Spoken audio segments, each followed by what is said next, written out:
Prince গল্পটা আসলে কিসের উপর ভিত্তি করে লেখা হয়েছে? অনেক জায়গায় আমি শুনতে পেরেছি যে কালা জাহাঙ্গীরের কুখ্যাত সন্ত্রাসী কালা জাহাঙ্গীরের ঘটনা অবলম্বনে নাকি এটা করা হয়েছে। এটার সত্যতা কতটুকু? না, এটা আমরা একদম শুরুতেই আমরা আসলে অ্যানাউন্স করে দিয়েছিলাম যে এরকম কিছুই না। এরকম কিছু না। এখন দর্শক দেখছে এবং দর্শক বুঝতেও পারছে যে ওরকম একদমই কিছু না। এটা একদম ফিকশনাইজ একটা গল্প। হ্যাঁ, আমরা গল্পটা 90s এর সময়টাকে ধরার চেষ্টা করেছি। হয়তোবা কিছু জিনিস আমরা ওই সময়ের 90s এর আন্ডারওয়ার্ল্ডের যেই ছায়াটা থাকে, হয় না? যে কিছু জিনিসকে হয়তো আমরা এখানে ইনকর্পোরেট করেছি।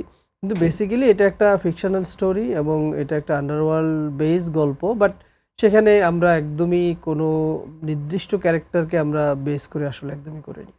এই সিনেমাটা করতে যেয়ে আপনাদের কোনো বিশেষ প্রস্তুতির প্রয়োজন হয়েছিল কি? না, বিশেষ প্রস্তুতি তো আসলে প্রত্যেকটা সিনেমার জন্যই প্রয়োজন হয়। আমরা বেশ সময় নিয়ে আসলে প্রি প্রোডাকশনের কাজটা করেছি। লোকেশন রেখে থেকে শুরু করে সবকিছুই আলাদাভাবেই করেছি। ক্লোজ আপে এখন আছে জিঙ্ক ফ্রেশ টেকনোলজি, যা জীবাণুর সাথে লড়াই করে দেয় সতেজ নিঃশ্বাস 18 ঘন্টা পর্যন্ত।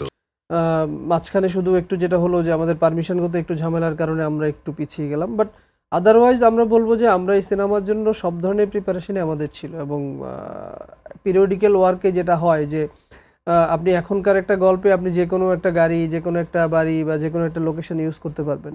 তো 90s এর যখন আপনি যাবেন তখন আপনাকে অনেক কিছু মাথায় রেখে আপনাকে সেটা সাজাতে হবে। কস্টিউম থেকে শুরু করে, সেট থেকে শুরু করে, প্রপস থেকে শুরু করে। সো এই প্রিপারেশনগুলো আমাদেরকে বেশ মানে নিতে হয়েছে এবং সেই অনুযায়ী আপনারা দেখবেন যে ওখানে ওই সময়কার গাড়ি বা ওই ভিনটেজ গাড়িগুলো, ভিনটেজ বাড়িগুলো, ওই লুক, কস্টিউম সবকিছুই আছে। প্রিন্স গল্পটা কি সাকিব খানকে উদ্দেশ্য করেই করা হয়েছে? বেসিক্যালি একটা গল্প তো আসলে কাউকে উদ্দেশ্য করে তৈরি করা হয় না। গল্পটা তৈরি হয়, গল্পের সাথে ফিট ইন করা হয় ওই চরিত্রগুলোকে। তো ডেফিনিটলি আমাদের গল্পটা যখন তৈরি হয়েছে তখন এই চরিত্রটির জন্য যদি আমরা বলে থাকি যে সবচেয়ে বেশি প্রাধান্য যদি দিয়ে থাকি বা এই চরিত্রটি আসলে কাকে সবচেয়ে ভালো লাগবে, তো সেটা ডেফিনেটলি মেগাস্টার শাকিব খানই। তো সেই কারণেই শাকিব ভাইয়ের সাথে আমাদের যোগাযোগ করা এবং পরবর্তীতে এই সিনেমাটা করা।